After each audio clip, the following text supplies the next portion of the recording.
championing the water cleaning exercise through the use of ionic nano copper technology.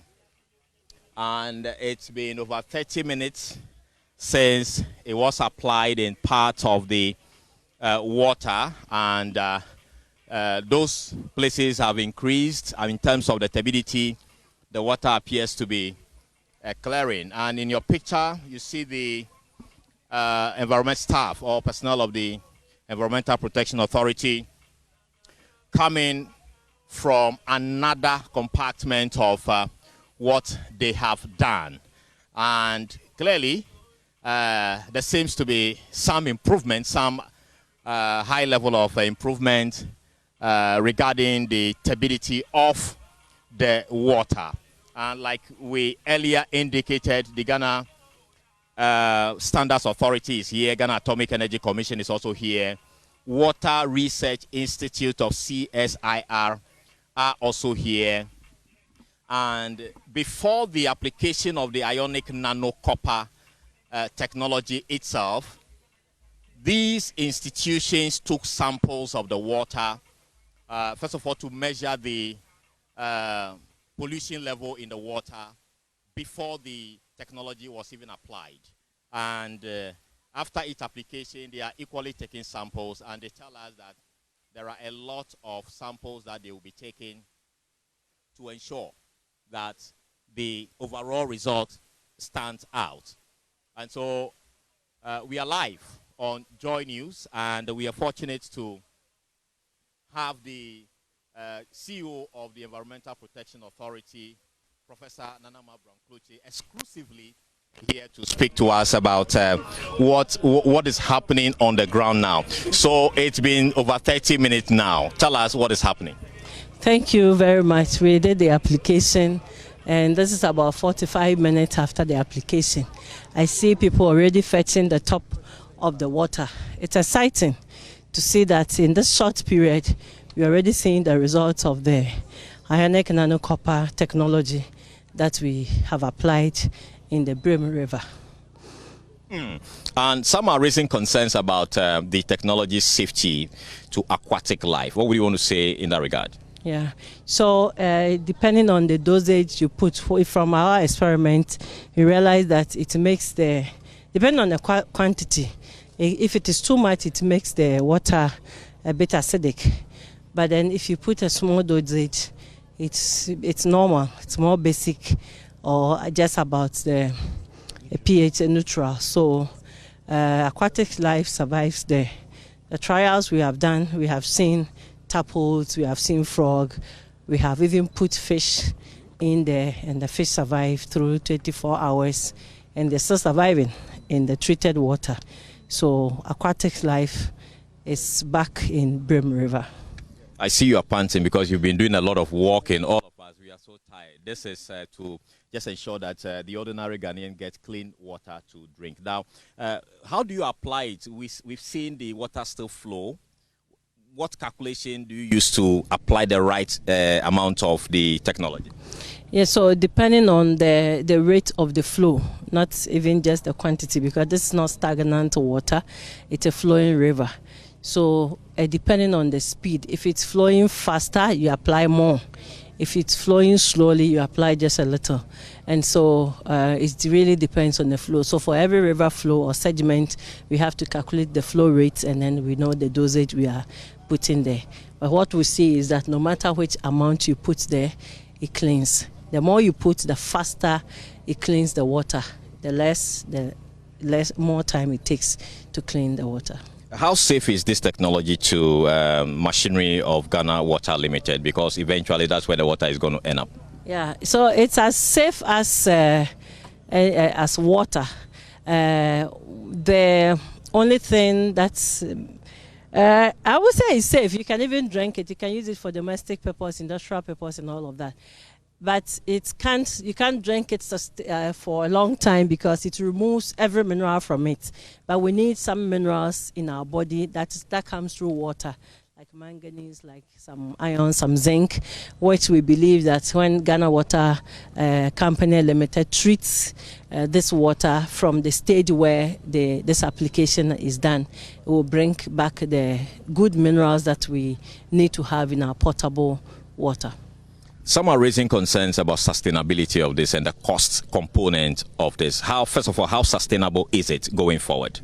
Yeah, I would say that it is important to restore our river bodies. So it's worthless. It's the value. We can't compare how much we need to spend on it, because we need to get our rivers back to its original state.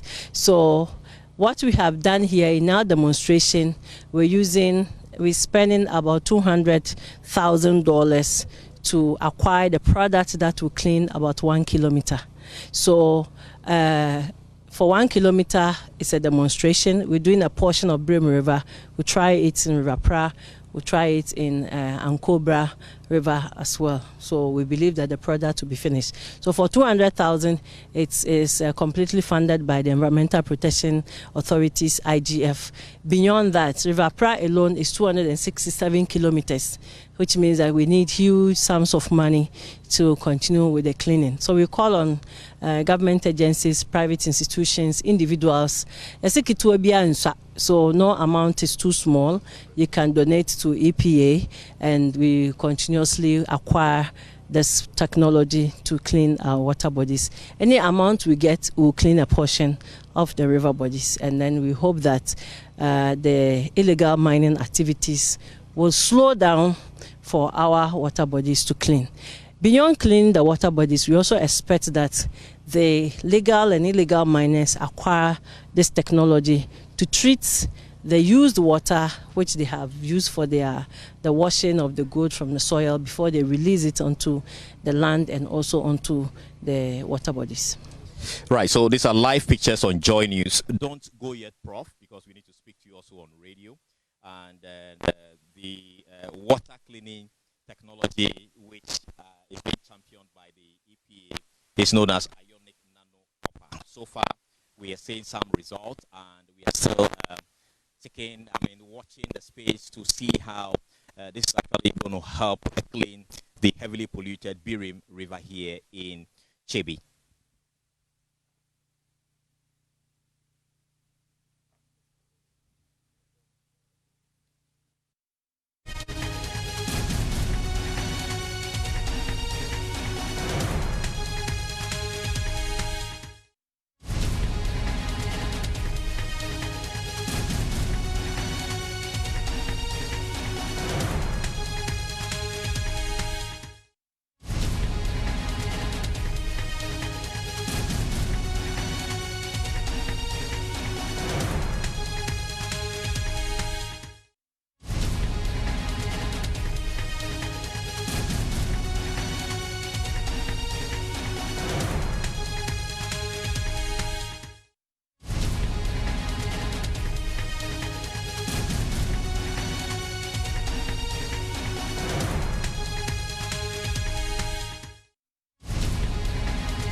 Protection Authority, live here on Joy News.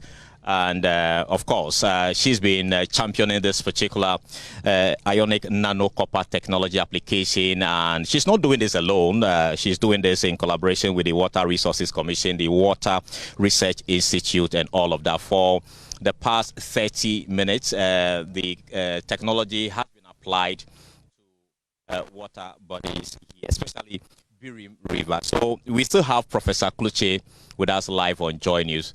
Prof, what is your expectation, basically? Thank you very much for having us once again.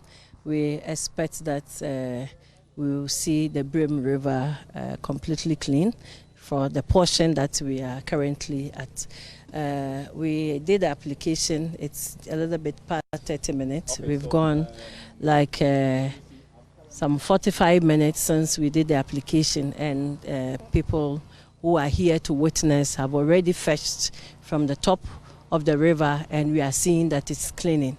So we expect that in an hour and a half, we see a clear, completely clear water, which from the tests we have done in the lab, such sample had no chemical or no heavy metals, and turbidity was also very low. We want to thank the President through your medium for his encouragement and also for the support that he continuously provides for the Environmental Protection Authority, and in his particular encouragement in restoring our water bodies. We believe that he will continue to support us in this process of cleaning the water. We've started with Birim River, we'll continue with Pra, and also the Ankobra River as well. Thank you.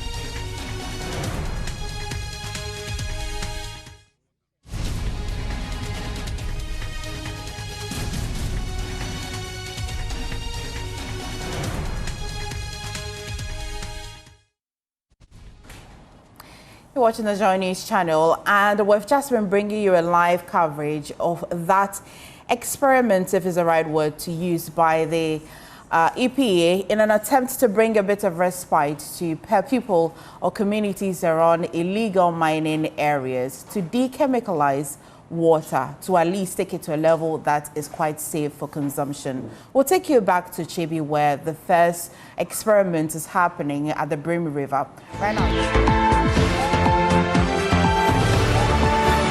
Right now, though, let's bring you some stories on the news today. The General Secretary of the Ghana Medical Association, Dr. Richard Seleme, has warned that there is a stark gap between Ghana's emergency healthcare policies and what occurs in practice, describing the system as dangerously fragmented and in urgent need of reforms. Speaking on Joy FM Super Morning Show, Dr. Seleme said that although policy documents outline clear standards for accidents and emergency services, the reality in many hospitals fail or fall far short. According to him, Ghana has many beautiful policies and guidelines, yet implementation remains a major challenge. There is always a translation from policy into reality. Okay. And Ghana has many beautiful policies and guidelines that, if implemented, we should not be cyclically discussing this matter of no bed syndrome and emergency lapses in emergency care and losing lives, productive lives, unwarrantedly. And so the truth is that what you have read, you can do a survey by yourself and go to the facilities and find out how many facilities have these in place and how many facilities even have standby oxygen in place and have the necessary professionals to ensure that they use this equipment logistics to be able to do the work that we have. how many emergency physicians that we have, and the various things that you've talked about. There is a real problem. And I think what is important now is to have a concerted effort. The public, the health system itself, and all other actors, including you journalists. Now, beyond infrastructure and logistics, he cited demotivated staff and poor health-seeking behavior among sections of the public as contributing factors. Many patients, he noted, delay seeking care until emergencies arise. You have an emergency system where there's a challenge with logistics. You have National Ambulance Service on the call. I am sure he will tell you the challenges of the operation, the number of ambulances that are available within the system, the issues of fuel where we have to sometimes have banters with them, argue for hours trying to raise funds to pay people's bills so that they'll be able to be transported from one facility to the other. A disjointed emergency response system where moving from one facility, and there's no centralized point where we can know how many beds are available and where the patient for what service. Any real capacity system that can tell us this. There's also poor ambulance hospital coordination. And then, of course, when it comes to referrals, there's a big challenge in the full cycle referral system where a patient moves from point A, the next hospital they go to knows that they are coming and prepare for them. And then also at the receiving point when they cannot receive this patient for some reason, how this is handled. Wow. There are multiple facets to this issue. There's also the challenge of dumping. And then those that no matter how many beds we provide in Kolebu, if all the periphery are dumping into Kolebu and are not strengthened, Kolebu will always have no bed. Ridge will always have no bed. Komfanoch will always have no bed. Yeah. Now, management of the Kolebu Teaching Hospital has interdicted 2 doctors and 2 nurses in connection with the alleged refusal to provide emergency treatment to a road accident victim who later died of his injuries after being turned away from 3 hospitals while in an ambulance.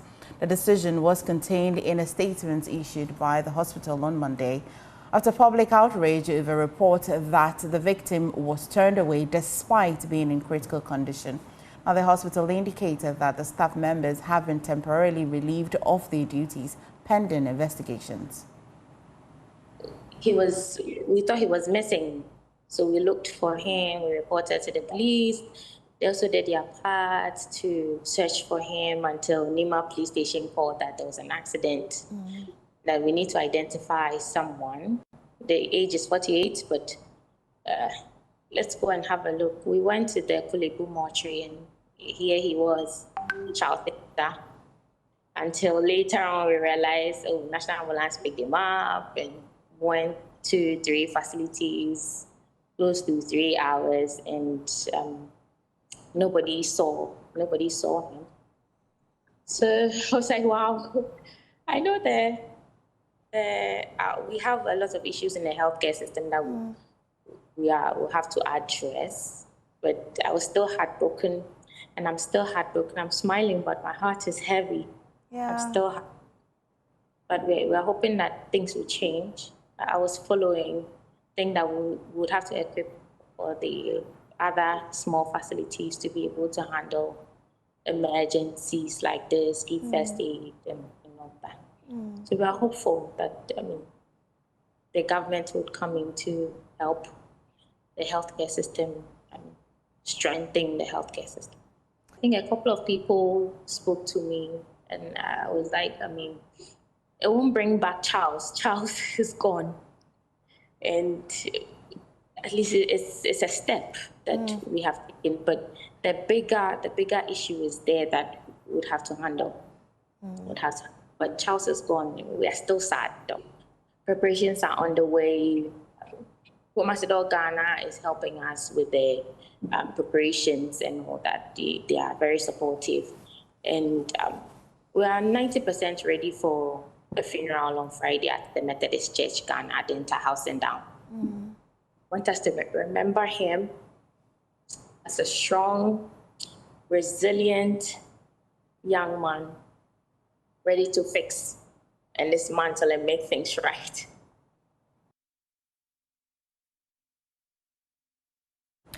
Now, survivors of the February 16 terrorist attack are recounting the harrowing moments when gunmen intercepted their convoy en route to purchase tomatoes in Burkina Faso.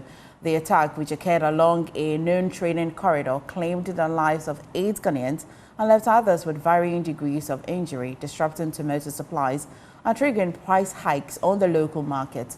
Traders say they are now mapping out high-risk zones and awaiting further security guidance before fully resuming their trips. But despite government's warning, some admit that mounting financial pressure on supply demands are forcing difficult decisions. First, listen to this account from one of the affected traders. Thursday, 3 going to 4 o'clock. Na free brothers.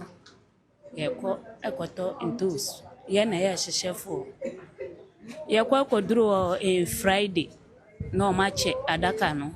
Oba ne so to kodru market Sunday market ni. The Minister for Trade and Industry, Elizabeth Ofusojare, who visited the injured traders at hospital, has strongly condemned the attack, stressing that such acts must not be tolerated and assuring affected families of government support. It's unfortunate, and we condemn this in no uncertain terms. I don't know how buying and selling of tomato can end somebody's life. Peaceful people going about their business. But we hope that we are able to do tomato all year round so that this will not happen. We pray for peace in that space also, because peaceful people going about their business will end in a hospital with this kind of injury. We are lucky to have this kind of care here at 37 Military Hospital. Only God knows what would have happened to them if government was unable to bring them here on time.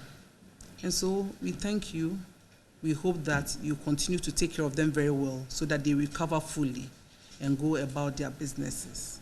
Nothing more, because at the bedside, the doctors explained to us how they are doing well and how they are stable and how there is no cause for alarm. And that's always the thing I want to hear. If the doctor says you are fine indeed. If they tell you are not even fine, you'll be fine, because your doctor says you are fine. And if you see their faces and how they even feel better. They told me the pain they were in when they came here and how they feel better. So we hope that they will be taken good care of so that they go. So I thank the Minister for Transport for coming, and I also thank my deputy.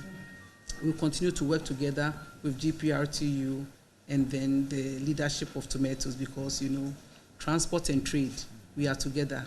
There can be no trade without transport, no transport without trade, and so we are bedfellows. So when anything like this happens, we work together to ensure that everything is in order. We thank you very much for your time and your attention also.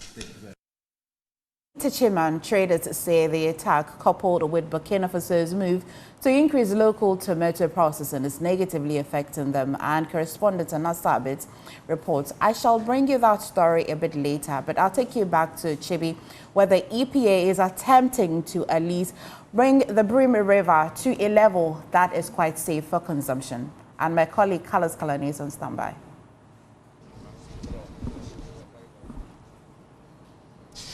Well, MFA, like you rightly said, we've been here for the past 1 hour, and the technology known as ionic nano copper technology has been applied to the Birim River. And if you know, the Birim River is a heavily polluted water body here in the eastern region, and thousands, if not millions, of Ghanaians rely on that particular body of water. Now, the Environmental Protection Authority is leading the charge to ensure that that water becomes cleaner for consumers. I am fortunate to have the two professors, Professor Nanama Brown-Kluche, she is the CEO of the Environmental Protection Authority, and Professor Ayamba, he is the Deputy CEO of the EPA. Now, let me come to you, Prof. You've applied the technology for the past 30 minutes. Show us the result. Yeah, thank you, Carlos. So we did the application. 30 minutes later, we fetched the water from the top, and then we see this. This other one, you would think this is my drinking water. This is after 1 hour, 1 hour of applying the chemical. So we see the difference already. Very soon I've called for the original water that we treated to get to this level and this level of clearness, and then we can also show as well. So we see that the technology works. It's just a matter of, in a short time, we see clear difference between what we came to meet and where we have treated the water to. Concerns have been raised about sustainability and cost. How sustainable is this? Yeah, so as I mentioned earlier on, it took us about $200,000 to procure an amount that will clean 1 kilometer of every flowing river body. Brem River is about 175 kilometers. So you can do the mathematics. We are talking about $35 million. River Pra is 275 kilometers times $200,000. And Cobra is also about 240, 260 kilometers. You can also do the mathematics and see how much it will cost us to clean these major river bodies. Once we get the money, which of course we call for support from all bodies, private, individuals, government, to partner with EPA, we expect that the source is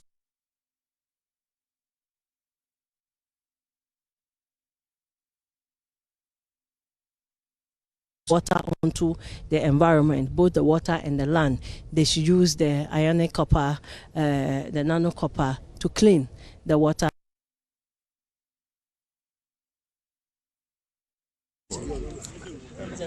Ionic nano copper.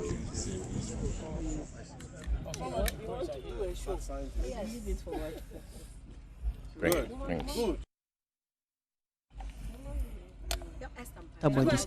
It started with the NDC manifesto. It is clearly stated that within the 4-year mandate that the President of Ghana have, which is His Excellency President Dramani Mahama has, he will restore our water bodies. Within 1 year, we're able to come up with this technology that we can use to clean. He has continuously engaged us. Last November, he called me to the house and wanted to know the update on it, because if you remember, in October, the President invited all CEOs in giving the update on how far we have gone with the Galamsey fight.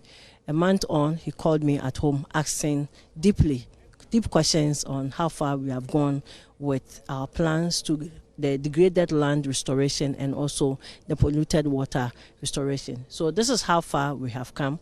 We have also launched the restoring our land that has been degraded as well. We're calling on private sector, and very soon we will see a lot of the degraded land recovered. So far, I would say so good. Thank you. Thank you so much, Professor Kluchi. And Professor Yamba, let me give you the final word. How committed is the EPA to this particular project that you've piloted today? Yeah, we are sparing no expense at ensuring that first this technology works, and then second we build a network of stakeholders to ensure that there is not only a buy-in at the governmental and agency level, but across all sectors of Ghanaian society. We want to embrace this technology. Our resolve is to go for a solution wherever it exists, and this is one of them. And one of the things we want to do going forward is to begin to explore the alternatives to optimize the technology that may reduce the cost. Consider options of maybe if we eventually decide to go this way, can there be a way of setting up in Ghana here to reduce importation? Can we look at the policy incentives to maybe do something on the import cost of this to reduce it? We have to make it accessible to the people who would need it to get it. But at the EPA level, there is no shortage of resolve to pursue this. All right. Thank you so much, Professor Ayamba. Now, in my hand, you see the three colors. This was the state of the water, and the one on my left, after 30 minutes, this became the color, and the one in the middle after 1 hour. So that is what the ionic nano copper is able to do here on the river Birim here in the eastern region. Carlos Caloni, Joy News. And so for an amount of $200,000, people in Chebi and its environment would be able to use the Brioma River or the water source quite safely. After an hour, we shall wait to see how that will turn out. But still in the news this afternoon, we shall take you back when there's new development. But moving on with our stories, the Minister of Transport, Joseph Bukari Nikbe, has clarified that the renaming of Kotoka International Airport will not require parliamentary legislation, explaining that the facility was originally named by a decree in 1969. Responding to calls for a bill to provide legal backing for the decision, the minister stressed that such demands are misplaced. He noted that over the years, airports in Ghana have been renamed through executive instruments, citing similar actions involving the airports in Kumasi and Tamale. Now, briefing the press in Parliament after issuing a statement on the official renaming of Kotoka International Airport, Mr. Nikbe maintained that calls for legislation are unfounded. You remember that it came as a result of the NLCD 309. It was a decree that was brought to set a trust to cater for the families of Kotoka and other soldiers who were killed along that time. And it happened that he was killed at the forecourt of the airport. And so if you look at the decree, its intention was to set a trust to take care of the families of the soldiers who were killed. And so if you look within it, they decided to honor him by introducing or renaming the airport after him. But the purpose of the decree was to establish a trust. Now, there was no any legislature in Parliament to operationalize it. And so there is no anything in it for Parliament to amend or Parliament to legislate. It was an executive order that was given to recognize somebody who was killed at the forecourt of the airport. And the rightful thing is for us to come to an executive announcement again that the name is reverted to its original name. He added that the renaming has already taken effect and that the new name will soon be reflected on official documents and on signage at the airport. Over the days, you will see that Kotoka is undergoing some kind of rehabilitation and some kind of upgrade. We are looking at turning or making Terminal 2 play a dual purpose, international and domestic. And so if you go to the Terminal 2 today, you will see work ongoing seriously. And you are aware that plans are far advanced to construct a connecting concourse between Terminal 2 and Terminal 3. All this would have brought some kind of renewal to the airport that will go along with these signages, these names, and all these things. And so we are looking at following all the systematic arrangements that are proper. The good thing is that we want to respect the Ghanaian people by allowing them to know first that the name is going to be changed, and then subsequently we will take the procedure of doing the change of the name completely, the signages, the directions, and all those things. I'll take you to Parliament, where my colleague Fatau Mayaga is joining us live for more on this. Fatau, so did the minister indicate whether this decision will impose any new financial burden on the state?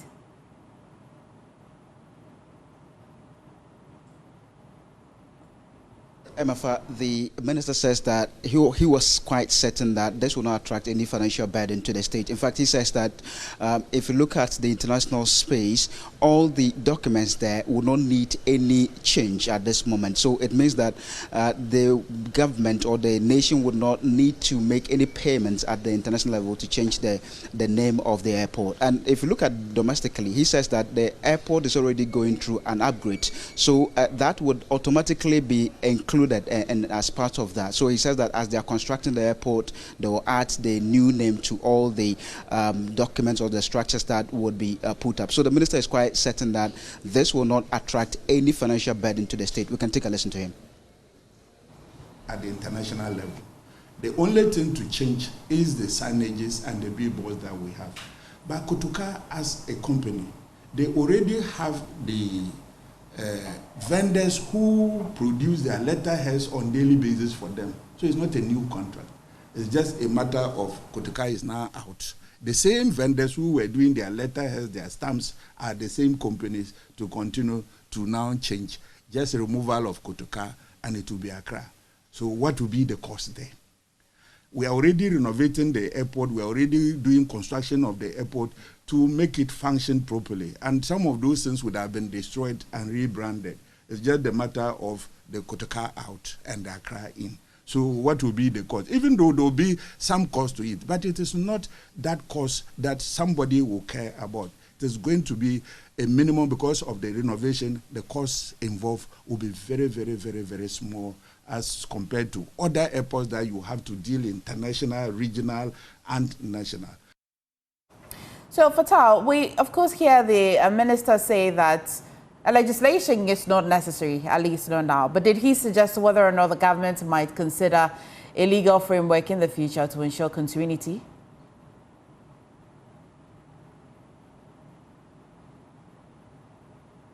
He says that it's a matter of stakeholder conversation to see if there's the need to legislate the renaming of airports. In fact, he says that this should be a holistic approach. That's if the government even intends to do that. It has to be done holistically, and this would have to rope in the Tamale Airport, the Prempeh, the first international airport in Kumasi. So all of these airports will be part of this legislation in order to ensure that it's done properly. So that's what the minister has been saying. We can listen to him as well. As to have a legislation on naming of airports to be a holistic one, not only the Accra Airport, Accra International Airport alone. And so if the idea to government is that at this point we should look at how all our airports will be named, then that is not something that government can say no, or maybe we will not consider. It is worth considering, but at this point we are not legislating to name airports. We have issued, like it was, a decree, and a part of the decree was to honor Kotoka, which they did to honor. But the main purpose of that decree, 339, was to set up a trust to take care of the families, to get accommodation, get education, get other facilities to support the families of those who were killed. And away from that, I'll take you to the Ashanti region. An acute water shortage has hit sections of the Greater Kumasi metropolis, leaving thousands of residents scrambling for water after days of dry taps. Now, for 3 consecutive days, households across the city have had no running water, forcing families and businesses to depend on hand-dug wells and other underground sources of water to survive. Now, the Regional Office of Ghana Water Limited blames the crisis on unstable electricity supply to its key treatment facilities. Power fluctuations at the Barikesi and Owabi treatment plants have significantly reduced water production and distribution. According to the utility provider, low voltage levels at the plants have made it impossible to pump the supply adequate potable water to affected communities. Now, the Electricity Company of Ghana has linked the power cuts to localized cable faults and transformer challenges. We can now listen to some of the frustrated residents in Kumasi.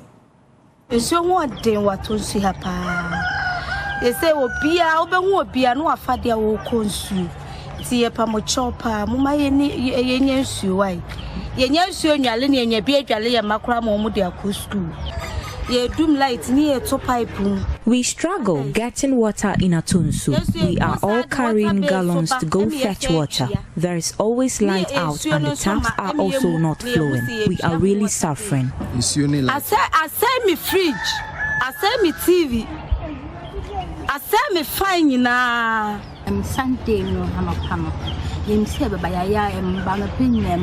From Sunday to today, the taps aren't flowing. I went to this house to go fetch this bucket of water. It's not easy getting water lately. Oh,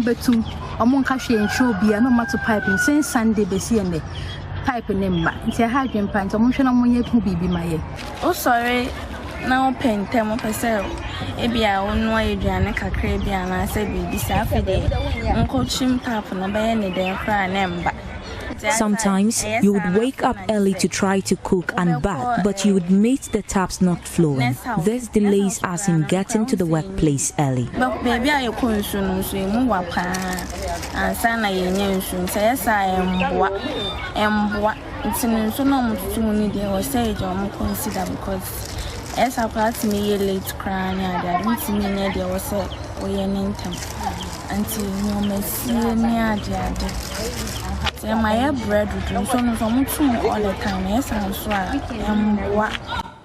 Now let's stay in Kumasi and speak with my colleague Emmanuel Bright Kweku, who's been monitoring the situation in the region. Bright, has water been restored, and how bad is the affected households and businesses in the capital? All right, so MFA, in fact, as we speak now, the water isn't flowing, or the taps aren't flowing in most parts of Kumasi.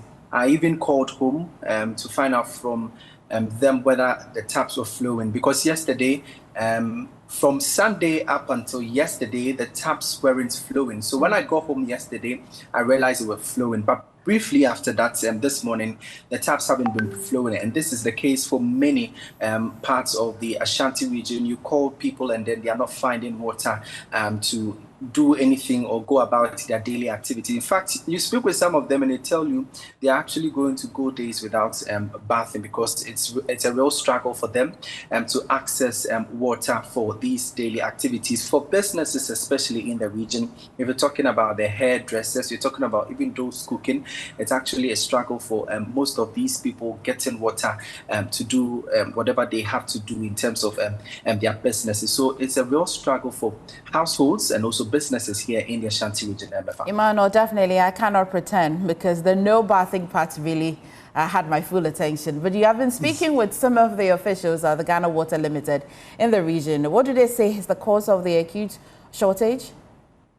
So in the past weeks, we've realized some outages or power fluctuations in the Ashanti region, and we are told by the ECG officials it's because of some cable faults and also some underground activities. That's why, or some faults they are witnessing at their end. That's why sometimes these maintenances they have to do them, and so the water or the power source to the Owabe and Barikesi treatment plants, you usually do not have them these power flowing to their end for production, and so sometimes they have low voltage power supply to the Owabe and Barakesi Dam, and so for water to be pumped, you need high pressure to pump water or distribute across the metropolis. And so because of this low level or low voltage levels, the officials at the Ghana Water Limited, that's the Owabe and Barakesi dams or treatment plants, they're unable to pump water under high pressure to distribute to the various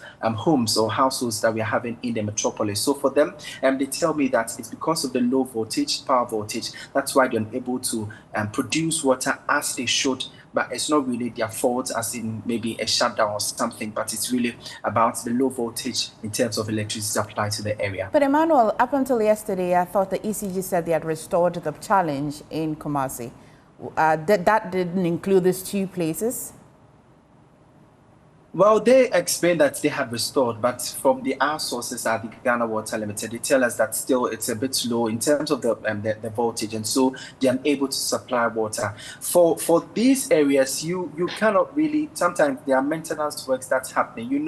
We are having the road construction happen around the Georgia-Santasa stretch, and so sometimes the supply, that's the rich bulk supply to the Owabe area, is quite difficult, or power to flow there. It's quite a bit of a challenge. So it is expected that once ECG says they have restored the power, we're hoping that these water sources, that's the Owabe and Barakesi water sources, would actually be back and fully working or operating to supply or distribute water to the various homes that we're having here in the Ashanti region. MFA. By all means, Emmanuel, if not for anything, you want people to take their bath, would you not? Thank you so much. Well, away from that, President John Mahama has described smuggling and the under-declaration of goods as economic sabotage, warning that such acts severely undermine Ghana's economy. Speaking at the presidential private sector dialogue on Monday, he announced that trade-related infractions will now be treated as economic crimes, with any public officer found complicit to be dismissed and prosecuted. His remarks follow a joint operation by the Ghana Revenue Authority and National Security, which led to the seizure of trucks linked to a tax evasion scheme estimated at 85 million Ghana cedis. The presidential dialogue with the private sector brought together captains of industry and the business community, ministers of state, CEOs of state-owned enterprises, and more. President Mahama in his speech said Ghana's economic transformation is a joint enterprise that government cannot achieve alone. He said equally, the private sector cannot thrive without a government that listens, reforms, and creates an enabling environment for businesses to succeed, and the dialogue is about resetting that partnership. President Mahama warns his government will treat trade-related infractions such as smuggling and the under-declaration of goods as economic crimes. He served notice public officers found complicit will be dismissed and prosecuted. Smuggling, under-declaration, counterfeit goods, and rebagging of inferior products are not minor infractions. They constitute economic sabotage. To stem this tide and protect our fledgling manufacturing sector, we will intensify coordinated border enforcement, treat trade infractions as economic crimes, dismiss and prosecute public officers found culpable, deploy technology-driven customs surveillance solutions, and rigorously enforce product standards. You're watching News Today. Please stay for business.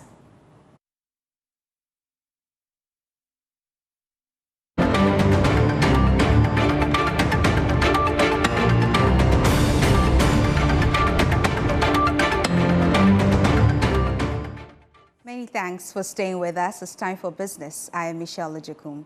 Now, total foreign currency deposits declined last year compared to 2024. This is according to new data released by the Bank of Ghana, which shows a dip in foreign currency holdings within the banking sector. Here's more. For some, it appears the city's strong performance last year did some positive impact on several sectors of the economy, as well as banking and financial sectors. For instance, growth in foreign currency deposits in 2024 stood at more than 20%.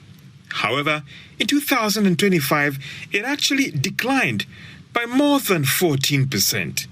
Some industry persons also believe that several monetary measures introduced by the Bank of Ghana that made it more expensive for commercial banks to keep foreign currencies also contributed to this development. Others also believe that the development showed that most of these deposits were not backed by real business demand, but rather persons were trying to use it to hedge against inflation.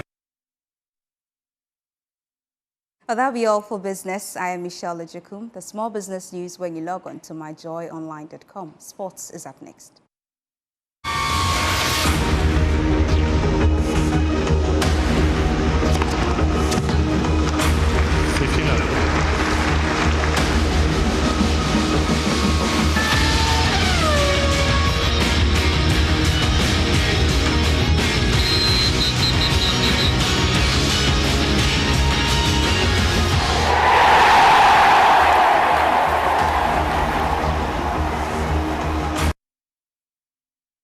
We bring you sports now on JoyNews Today with me, Muftaru Nabila Abla. President John Dramani Mahama has encouraged the private sector to donate to Ghana's sports fund.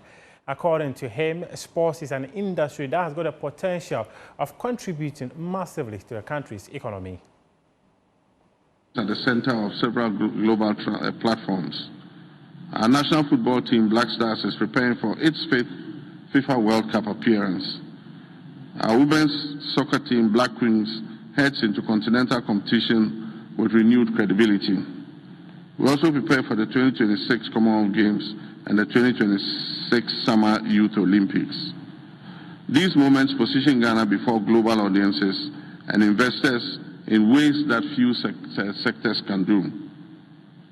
We've therefore established the Ghana Sports Fund, a transparent financing framework for grassroots development, school sports, athlete welfare, infrastructure modernization, and long-term talent pathways. No country achieves sporting excellence without deliberate funding systems. I invite corporate Ghana to view this not as charity, but as a partnership in national development. Government has created a framework. Let us build the systems. Now let's go to the National Sports Authority, where the Minister of Sports and Recreation has asked the Director General, Yawa Mpofu-Ankra, to provide the employment and employee data. According to sources of Joy Sports, he's been asked to make available those information latest by next week. There was a meeting between the Director General, the Minister of Sports and Recreation, and some members of the board. That meeting happened on Monday, and Mr. Mpofu-Ankra was asked to make available the data following media reports which earlier said that the board had asked him to revoke the appointment of 17 staff he recruited without due process. What Joy Sports also understands is that the minister has given him up to February 26 to let the Chief Operations Officer exit his office because it is not part of the structure of the National Sports Authority. We continue to follow this story and we'll bring you details in our subsequent bulletins. This is our wrap-up sports here. Head on to myjoyonline.com for some more sports stories. We appreciate your company.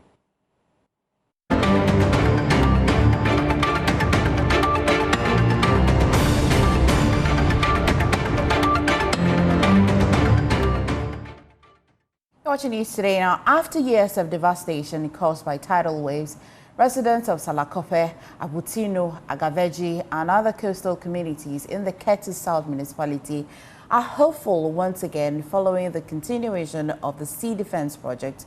But the renewed optimism comes after President John Dramani Mahama recently cut short to resume construction of the project aimed at protecting lives, livelihoods, and critical infrastructure along the coast.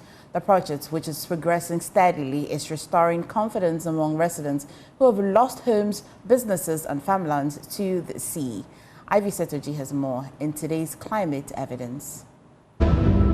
By the time the waves retreat, there is little left to save in Salakope and nearby coastal communities in Ketu South. Homes have been destroyed, canoes lie broken, families are scattered.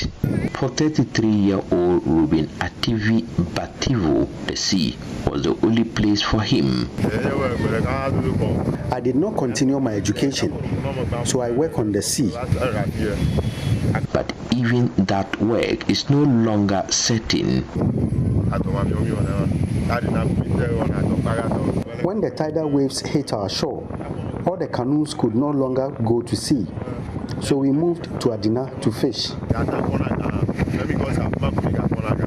Fishing is the only source of income for many young people here. Now they travel to neighboring towns just to earn a little money if they can. Not far away, Yekwe Gali sits on the ground with a child on her lap. Even here, she says, it's not safe. Sometimes we are cooking and the sea splashes into the fire and puts it out. Her shelter is shared with rodents. A mouse even bit my hand. Sometimes all I can do is to cry. What I need most is food. My grandchildren also need to go back to school.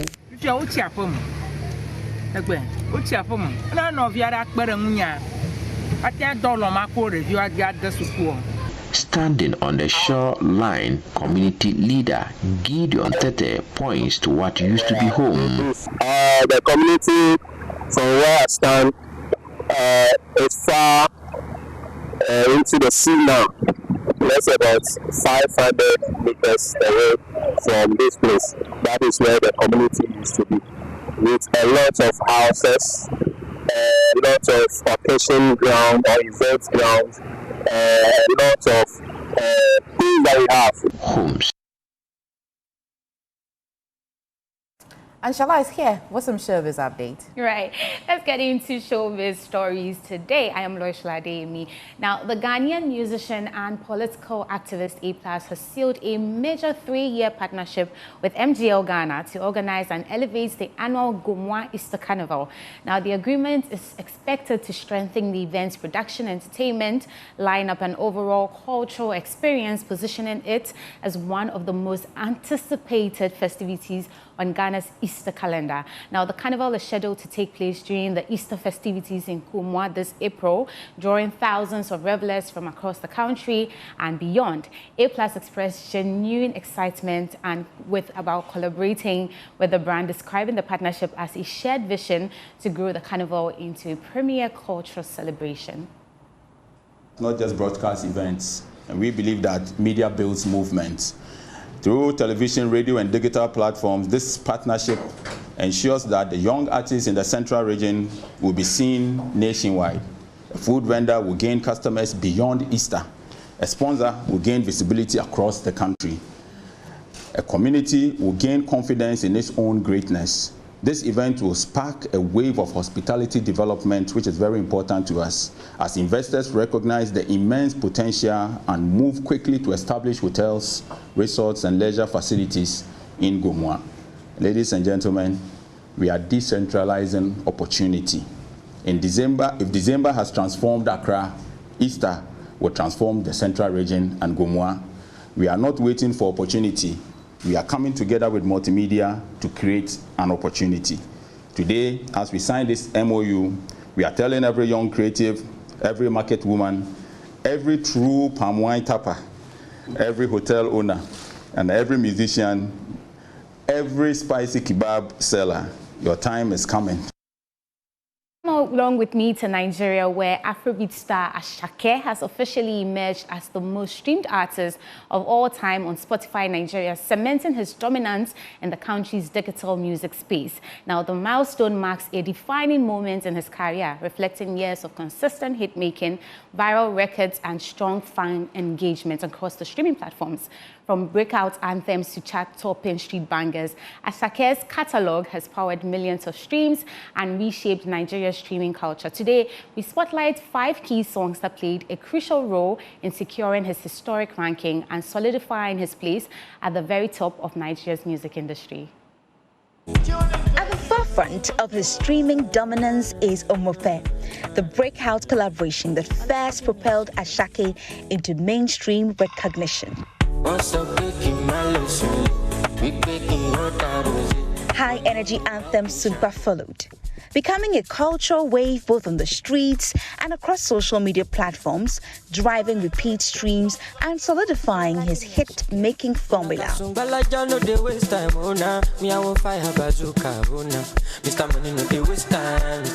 favorites Joha further strengthened his position, blending Fuji-inspired elements with contemporary Afrobeats production.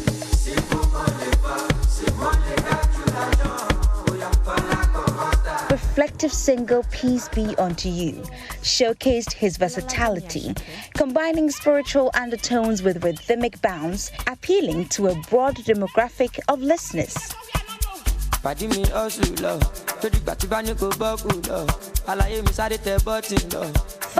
Lonely at the Top.